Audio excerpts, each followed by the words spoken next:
Folks, welcome back to the Jimmy O Show, Season 2, Episode 4. Here again with some very special guests. We're doing our second part of our coordinator series. Very excited to have Coach Wood here, the new defense coordinator of Tulane University. And, of course, our newest Green Wave on the defense, Cam. And you got to help me again. What's the last name? Pedescleaux. Pedescleaux. Okay, I'm Ordino, so nobody gets mine right either. You know, we're probably related somewhere with the EA, actually. You know. Yes, sir. So welcome, guys. Welcome to the show. Glad to be here. Yes, sir. Glad to be here with y'all. Great to have y'all as well. And folks, if you haven't done so already, I don't know why you haven't. We say it every time, but please check out our website, ftwcollective.com, to learn more about the NIL collective that we have for these great Tulane student athletes and how you can get involved, including information on our tax deductibility and so forth. We are a nonprofit, public charity now that you can support. And that support goes 95 cents out of every dollar goes directly back to the players. We got to pay for producers and accounting and stuff, but it's about the best bang for your buck you can get from that in that respect. Also, our charity partner for this episode, we're going to stick with the theme we just established with Coach Nagel. Miss Kirby, his wife, is an employee of United Way. They do great things in the community, and so we're going to sort of highlight their work in the community in all aspects, really, of ways they touch people and make the place better. We're a NOLA built program, and we try to make sure our guys do things in the community, and that's a good way to get involved there. So, with that said, guys, welcome. How we feeling, man? The season is like 3 months away. What, less than 3 months now? The clock is ticking, isn't it, Cam? Yes, sir. I'm ready to get out there with the guys. Yeah. All right. We're excited to have you. Now, Cam, you came to us after spring ball, so it would be really easy for me to say, Coach Wood, tell me all about everything Cam showed you in spring, but we can't do that. But you can tell us, Coach Wood, if you will. Cam, we're gonna try to embarrass you a little bit, but tell us what you saw, sort of breaking down film when you're trying to decide on who to bring into the program. What you saw in Cam, what did you really like about him in terms of what he brings to our program? He can run and cover and hit. So that's a pretty good checklist. But we were able to look at his film, and we always talk to the guys. The film's your resume, so to speak. And so when you turn the tape on, you've got a guy that's played at the college level, meaningful reps, started, played in a lot of challenging ball games against great competition, great opponents, and a great program. You're able to turn on the film and see real quickly that he's got a skill set to do a lot of things really at a high level. He's already done that, and so to be able to add him into the fold, in addition to the guys that are already in the program, has been outstanding. We think that Cam's coming in to help us fill a need in the defensive secondary and be able to step in. And as he learns what we're doing, we were talking just a little bit ago, he's got a great background and experience of just understanding the football. And so I think that there'll be a learning curve, but he's in a position to be able to flatten that curve pretty quickly with his work ethic and with his experience and knowledge of the game. And he's going to be a guy that's going to have a skill set to plug into a lot of different spots and different roles and different concepts and add to what we feel like is a group that's got a chance to just continue to get better and build as we get closer to the season, and we're excited to have him here, certainly. Oh, awesome! And I hear you, all those great qualities, and really, football's changed so much, particularly college game, and even high school level, certain places, and we're starting to see it coming into the pros. But it used to be, when I was growing up, you're probably a little younger than me, Coach Wood. That's how old I'm getting. When I was growing up, I still remember, you had these. You sort of had these set prototype roles, right? But you had 250-pound middle linebackers.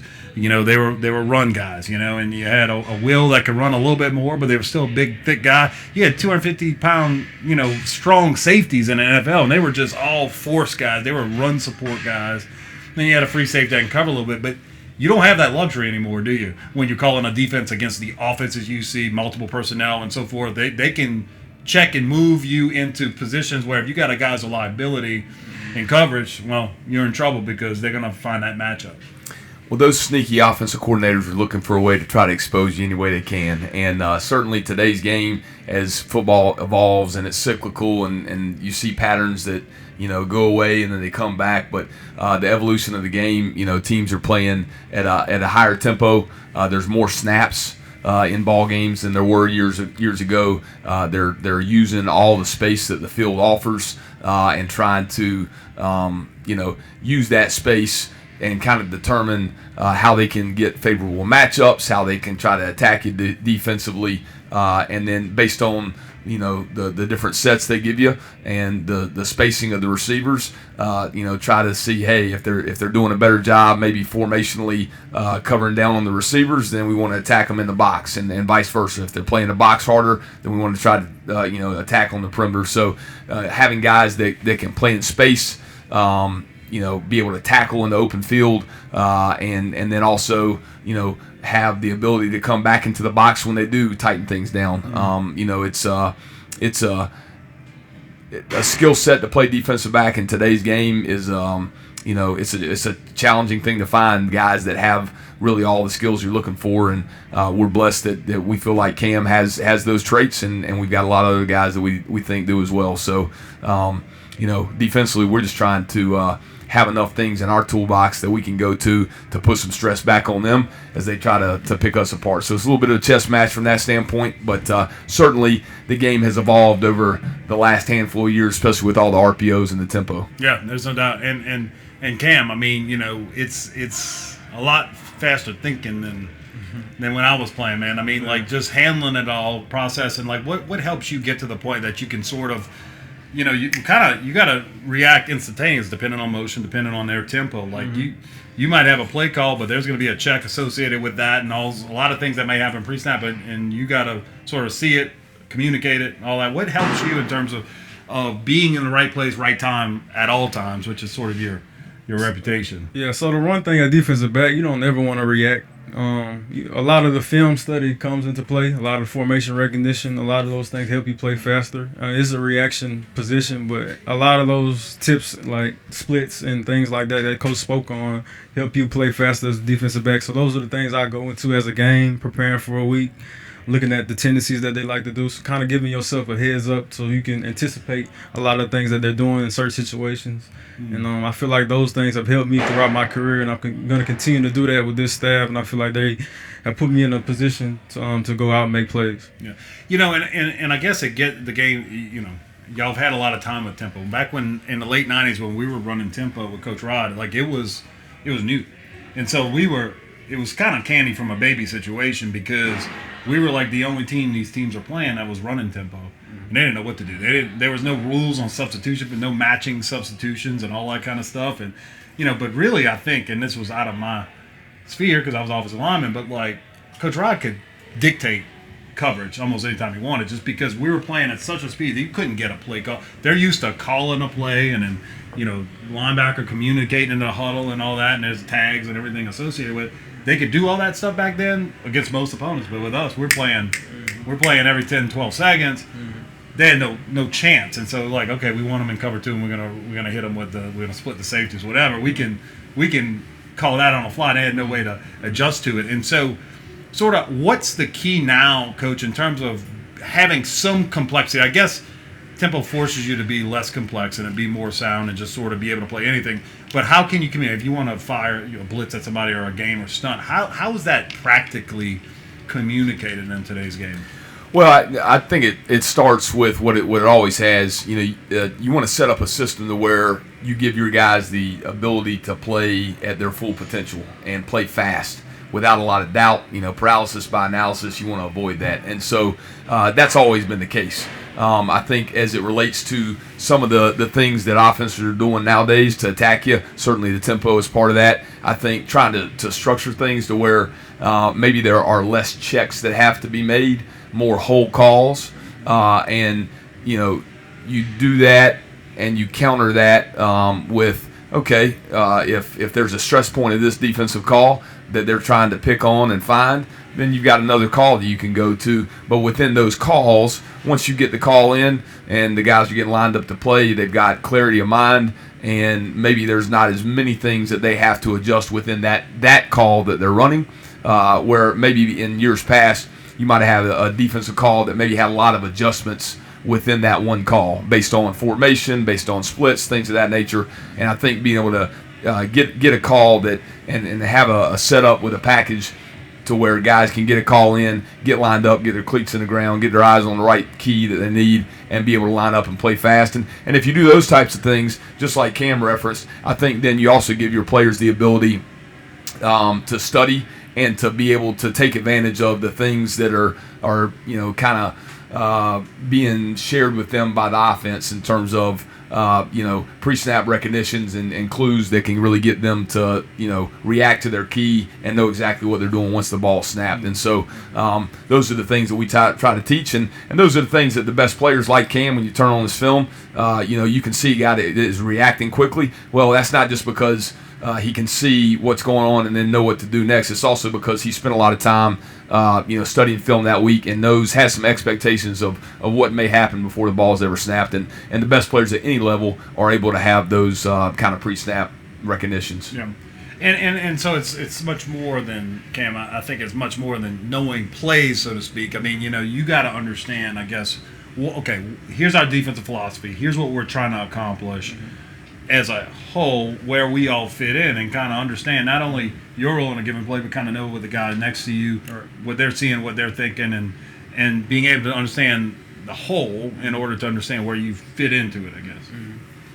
Yeah, so like Coach was saying, like kind of just knowing where everybody is, knowing there's always weak spots in every coverage, and there's things that you're gonna give up, and those things that you can live with. So like in cover 3, if there's a 5-yard hitch, we'll give that up. We're not gonna give up the deep play. We're not gonna give up the deep ball. So like he was saying, that tempo, just kind of getting your defense lined up is the first objective, and everybody being on the same page and not having to make too many adjustments and having to think too much. It's the best recipe for tempo and things like that. Yeah. And you were talking about the wide splits. I mean, that's always drove me crazy playing UCF back when Heupel was there and stuff. And it's like these guys are outside the numbers with like 4 receivers, and they're playing at about 10, 11 seconds between plays or whatever. It's like that's a heck of a thing to try to sit there and figure out. Okay, how am I not allowing these huge chasms of space, right? Because they're using all 53 in a third. Like they're and sometimes they might just have a guy parked there and he takes a break on a play. He's not even going out, but you got to honor it, right? Mm-hmm. But they're really running the action the other way. I mean, it really was an interesting way to run offense, and it seemed really hard to stop. I don't know if you run into those teams with sort of those same principles, but no, you do, and there's a lot of teams nowadays that are may have a certain style, but they do incorporate different pieces of different styles of play that may not be the majority of what they do from a philosophy standpoint, but they'll grab, we all do it in the coaching profession. If we see something that looks really good offensively or defensively, hey, can we add that into our package to what we do as a complement to maybe some of the other things? And I also think too, in the last, I don't know, decade, 2 decades, the technology, the advancement of video, ways that you can communicate with your players, and ways that you can study as coaches has helped push all those things forward. And then at the younger levels, I mean the 7-on-7s, the training that guys are getting earlier in their development at the middle school level, the high school level. The ability of quarterbacks to throw the football, receivers to run routes, DBs to play techniques, pass rushers up front. Just all those things are getting developed, I think, in the youth ages at a higher level. Better coaching at just all levels, and so I think that what that leads to is you get to the higher levels, the college game, the NFL game. Certainly, you're getting guys that are just more prepared earlier in their career to be effective with the skills that they have, and you gotta work at it to be able to, for us to defend some guys that are pretty good in terms of technique and what they're able to do. Yeah, and so I guess speaking of sort of philosophy on your side of the ball, like, is there a governing philosophy in terms of like a coverage?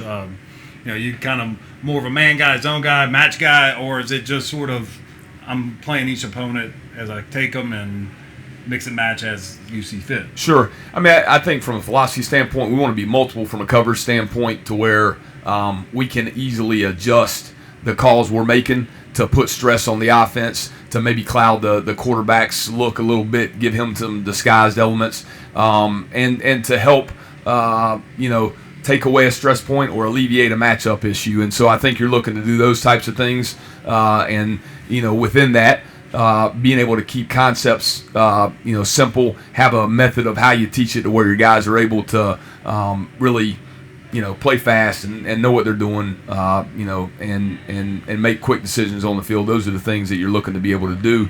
And then, for us, we want to be a defense that is an attacking style defense, whether that's up front in pass coverage, and then you just got to know where your help is, and like Cam referenced earlier, maybe where you may give up a little something here or there at times, but you can come back and make an adjustment or make a different call that can maybe take away something or put some stress on the opponent where they're trying to attack you. Yeah, and so Cam, one of the things, I told you before the show. Actually, one of Henry's classmates, my son, his older brother's a quarterback at UL, and when he had heard you were entering the portal and all that, he was talking about how big of a loss you were to that program from a standpoint of the leadership you brought. Is that something you sort of pride yourself? It's not just what you do between the lines and between whistles, but like sort of where you fit in terms of the overall structure of the team and the work that you could do in the locker room and off the field and everything with your guys. I take it that's something that you take a lot of pride in terms of being a great teammate, being a guy who can lead people. Yeah, fortunately at UL, I was fortunate enough to be around a lot of good leaders that taught me a lot of things that helped me in my career. So that was kind of my thing as I was getting through the years up in the ranks, becoming a vet, kind of passing on that same information to those younger guys, because it's all about the youth and keeping the ball rolling, leaving a place better than what you found it at. And coming here at Tulane, I'm gonna have that same mindset.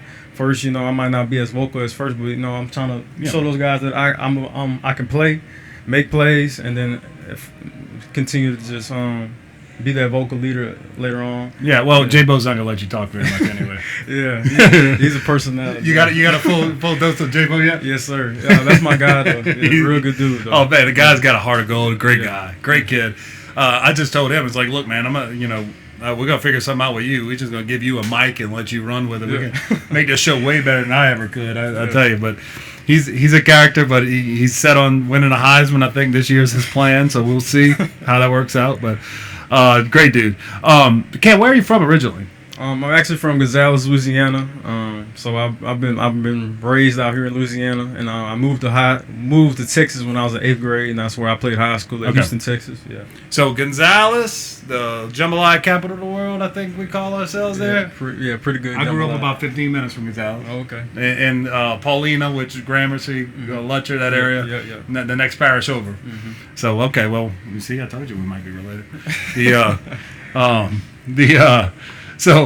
But Coach, speaking of personal connections, I was still doing radio. I was doing when somebody pretty well was here in New Orleans, still playing the Superdome. Coach Summerall, man. Yes. Yep. Got a chance to work for him at Troy last year. Great opportunity for me, and he's a guy that I've gotten to build a relationship with maybe for the last 5 or 6 years, and had the opportunity to work with him last year. It was a great experience. We had a great season and learned a lot from him. He's a good friend and a good colleague, and certainly somebody that I think very highly of. He was a young guy when he was here. He was co-DC back in 13 or so. He was a guy who played at Kentucky, and you just kind of sensed it about him. You knew, I've been around a lot of different coaches on different staffs here too, and you kind of sense the guys that may be a successful head coach at some point. You just knew it, and it's something to do with the way his demeanor, the way people responded to him. But I thought he was a great guy. But it's sort of like a bit of trivia. He was long gone, and we began going to a new church in town. And so we'd gone and talking to Pastor one day. He's like, "Hey, man, do you know a guy that used to coach at Tulane named John Summer?" I was like, "Well, of course, John and Jenny." He's like, "Yeah, man, I love those guys." That's where he was going in town when we were somewhere else. And then so he made lots of good impressions, not only on the field at Tulane, but also in the community and at that particular church. So good guy, and you're coming from a good, I guess, can we say coaching tree? It was only 1 year together, but you've known him longer. Hey, we're on the tree together now. Yeah, we'll put you on the That's tree. Right. That works. So, are you and your family now settled in, Coach? Are y'all We are. So, I came on board kind of mid-February and really just had about 4 or 5 business days in the office before we started spring football in late February. So I've been here since then, obviously going back to Alabama periodically. But we got a daughter that was finishing 3rd grade, so we wanted to stay there and wrap the school year up. But last week, we made the move complete and got down here to New Orleans and moved in. We've got boxes all over our house and a little stressed out at home, trying to get everything situated the way we need to. But that's just part of the process. But we're excited to be here. My family, my daughters, my wife, just looking forward to getting to know New Orleans and enjoy the culture, the food, the people, and it's been a great start so far for us. Really excited to be here. Yeah, and we owe a special thank you to your wife and daughter for letting you borrow us tonight. I know with all the boxes around, my wife would not be thrilled if I were the one giving an interview in that situation. So thank you for being here, and thank you to her for sure. So Cam, are you now settled in, man? It's been a whirlwind for you. You settled in New Orleans? Yeah. So like Coach Wood, I got a lot of boxes at my house too. I had a roommate, Tyre Anor, who transferred in too. So we've been kind of moving around, doing the same thing as Coach, kind of just getting settled. But I've enjoyed it so far. Good. I've enjoyed the process. Yeah. Very good. Mm-hmm. Just sort of impressions, guys, and I'll sort of, I guess I'll start with you, Coach. After spring, impressions of the guys you're working with. You return pretty much everybody on the defense line. Guys, I think there's a pretty good mixture of talent there.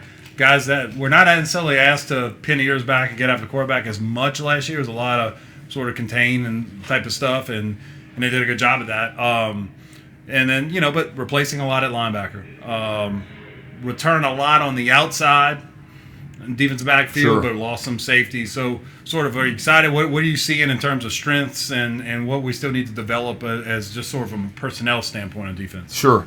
Well, I think very encouraged and excited about the guys we have on our team for this fall. No question about it. And thought we had a really good spring, making a lot of great progress. There's all different kinds of ways to skin the cat in terms of the style of play that you have, and a lot of different systems can be extremely successful. I think that yes, we lost some good players off our team from last year, a team that had obviously a ton of success and a phenomenal year. But we also return a lot of good players. And even though we maybe have lost some guys that were starters at certain spots that were very productive and have gone on and now are playing in the National Football League, I think we've had some guys in those spots that had significant roles, maybe as a second-team guy, but played a lot of reps. They're looking to grow their role. We've got other guys at those positions that maybe didn't get to play as much, and now they're competing for that 2-deep opportunity to factor in and push those guys. We've got a lot of, I think, healthy competition across the board from the front to the back, inside and outside. I think that just in terms of the work ethic, the character, the makeup of our guys, is just a lot of fun for me to be around as a coach. They're hungry. They want to be successful. They're good people, and I think there's a good nucleus of guys to build on for a great season ahead, hopefully for us this fall. And really like the way they're coming together as a unit, and we'll just continue to build that through the summer as we get into the August training camp and into the season. Yep. And to that point, the rules changes over the years for NCAA have really helped in this regard for somebody like you, Cam, because you're coming, you can get to do spring ball with them, but it's not limited solely to, workouts and conditioning to get to know guys. Like you're actually able to get out and, play some ball with them and get to know the coaches in a little bit more detail in the off season now, right? Mm-hmm. And so, do you find that sort of you feel welcome now? You're sort of part of the squad, or is it still a feeling out process, or you feel like everybody's kind of brought you in and you're part of the family now? Yeah, I feel like everybody's brought me in. I feel like Coach Fritz he's made that culture really real over there. So everyone's welcomed me with open arms. Pratt, I've talked to him the first day I got there. It's like I've almost knew him my whole life. So the whole team has opened me with open arms, and it's been a smooth process, and it's always easy when people around you want you to be there as well, because we all have an end goal in mind. Is to to go undefeated and win a championship. Yeah, I like that goal, man. I want to see that happen. So well, look, guys, we're gonna wrap it up here really quickly.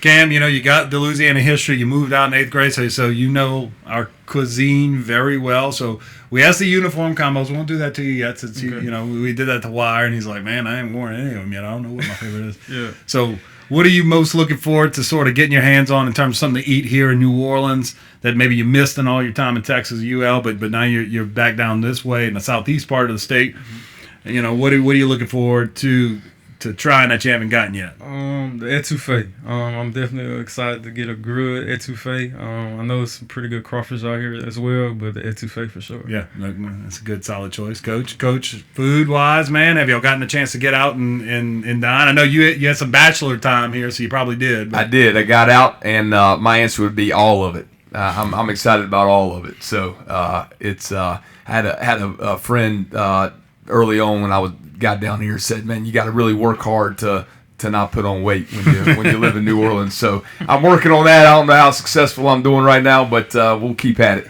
Yeah, I'm going to tell you, this is a quick sidebar, and probably doesn't matter to anybody but me. I find it funny. It's like, hopefully they don't watch, but I noticed, like, I've been doing this stuff at the legislature, and I go up there and I see all these guys, and they're growing, a little bit, and I'm like, oh, why? I know they work long hours. It's probably bad. And then I was invited in to see what they feed these guys, what they bring them every day. It's always some different group is sponsoring some meal, this or that. And it's all the best Cajun food from all these different places, whether it's fried chicken, rice and gravy, and all. It's like, well, I would be 450 pounds if I was actually here every day. I don't know how they handle it, but there's certainly great cuisine all around, and I look forward to you guys enjoying lots of victory chicken sandwiches. I think they do Chick-fil-A after the game, so that's not necessarily New Orleans, but it's fun. It'll work, Cam. It's fun after a win, but Yeah.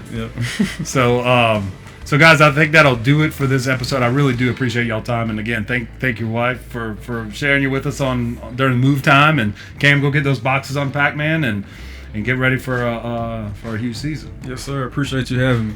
All right, folks, and that'll do it for this episode. Thank you, and please, not only for your Sport Watch show, but please be sure to support our efforts at the Fear the Wave Collective at ftwcollective.com. Help out these kids. Check out our charity partner, United Way, and until next time, roll wave. Roll wave. Roll wave.